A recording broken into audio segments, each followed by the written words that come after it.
Hi everyone, welcome to Sriteju's kitchen. ఈరోజు spring onion egg curry రెసిపీని చూపించబోతున్నాను. ఈ కర్రీ మనకి రైస్లోకి అలాగే చపాతీ కాంబినేషన్లోకి చాలా బాగుంటుంది. స్ప్రింగ్ ఆనియన్స్ని యూజువల్గా ఫ్రైడ్ రైస్ సూప్స్లోకి యూజ్ చేస్తూ ఉంటాము, కానీ ఈ విధంగా ఒకసారి ఎగ్స్తో మీరు కూడా ఒకసారి గ్రేవీ రెసిపీని ట్రై చేసి చూడండి. అలాగే ఈ రెసిపీని ఎలా తయారు చేసుకోవాలో ప్రాసెస్ ఏంటో ఇక చూసేద్దాం. ముందుగా దీనికోసం నేను 2 బంచెస్ స్ప్రింగ్ ఆనియన్స్ని తీసుకున్నాను. వీటిని శుభ్రంగా వాష్ చేసుకుని ఒక ప్లేట్లో పెట్టుకున్న తర్వాత వీటిని మనం ఫైన్గా చాప్ చేసుకుందాము.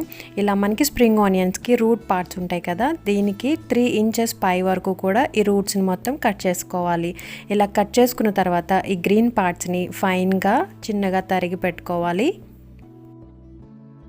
ఇలా మొత్తం స్ప్రింగ్ ఆనియన్స్ని కట్ చేసుకుని ఒక పక్కన పెట్టుకోవాలి. ఇప్పుడు ఒక కడాయిని పెట్టి దీనిలోకి 2 టేబుల్ స్పూన్స్ ఆయిల్ని యాడ్ చేసుకోవాలి. ఈ కర్రీని తయారు చేసుకోవడం కోసం నేను 5 ఎగ్స్ని బాయిల్ చేసి పెట్టాను. ఈ ఎగ్స్ని ఇప్పుడు మనం ఈ ఆయిల్లో ఫ్రై చేసుకుందాము. ఫ్రై చేయడానికి ముందుగా ఎగ్స్కి ఇలా మనం ఘాట్లు పెట్టుకోవాలి. ఇలా అన్ని ఎగ్స్కి కట్స్ పెట్టడం అయిన తర్వాత మనకి ఈ లోపల ఆయిల్ కూడా హీట్ అయ్యింది. దీనిలోకి ఎగ్స్ని వేసి ఫ్రై చేసుకుందాము. ఈ ఎగ్స్ని రెండు వైపులా కూడా బాగా ఫ్రై అయ్యే వరకు వేయించుకోవాలి. ఇలా మనకి ఎగ్స్ బాగా ఫ్రై అయ్యి కలర్ చేంజ్ అయిన తర్వాత దీనిలోకి 1/2 టేబుల్ స్పూన్ పసుపు,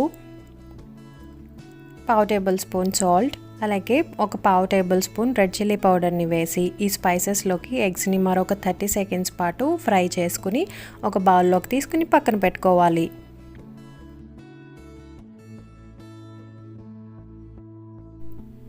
ఇప్పుడు సేమ్ ప్యాన్లోకి మరొక 2 టేబుల్ స్పూన్స్ ఆయిల్ని యాడ్ చేసి దీనిలోకి 1/2 టేబుల్ స్పూన్ జీలకర్ర, 2 సన్నగా తరిగిన గ్రీన్ చిల్లీస్ని వేసి వేయించుకోవాలి.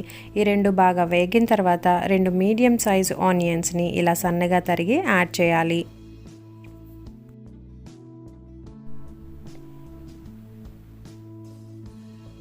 ఆనియన్స్ ఇలా 70% వరకు బాగా ఫ్రై అయిన తర్వాత దీంట్లోకి 2 మీడియం సైజు టొమాటోస్ని సన్నగా కట్ చేసుకుని వేసుకోవాలి. ఈ టొమాటో ముక్కలు సాఫ్ట్గా కుక్ అయ్యే వరకు లో టు మీడియం హీట్ పైన మూత పెట్టి ఒక 4 మినిట్స్ వరకు కుక్ చేసుకోవాలి. ఇలా టొమాటో ముక్కలన్నీ కూడా సాఫ్ట్గా కుక్ అయిన తర్వాత ఇప్పుడు దీనిలోకి 1 టేబుల్ స్పూన్ జింజర్ గార్లిక్ పేస్ట్ని యాడ్ చేయాలి. ఈ జింజర్ గార్లిక్ పేస్ట్ నుంచి పచ్చివాసన పోయే వరకు బాగా వేయించుకున్న తర్వాత ముందుగా మనం తరిగి పెట్టిన స్ప్రింగ్ ఆనియన్స్ని యాడ్ చేయాలి. ఇలా స్ప్రింగ్ ఆనియన్స్ని యాడ్ చేసిన తర్వాత 4 నుంచి 5 నిమిషాల వరకు వీటిని లో టు మీడియం హీట్ పైన వేయించుకోవాలి.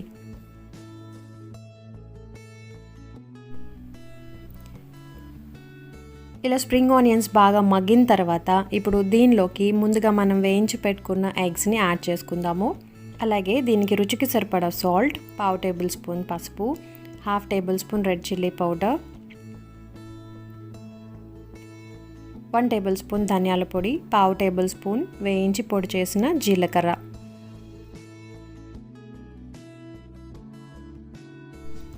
ఈ స్పైసెస్ అన్నీ కూడా ఎగ్స్తో పాటు బాగా కలిసేలాగా మిక్స్ చేసుకుని ఒక 2 నిమిషాల పాటు ఈ కర్రీని కుక్ చేయాలి.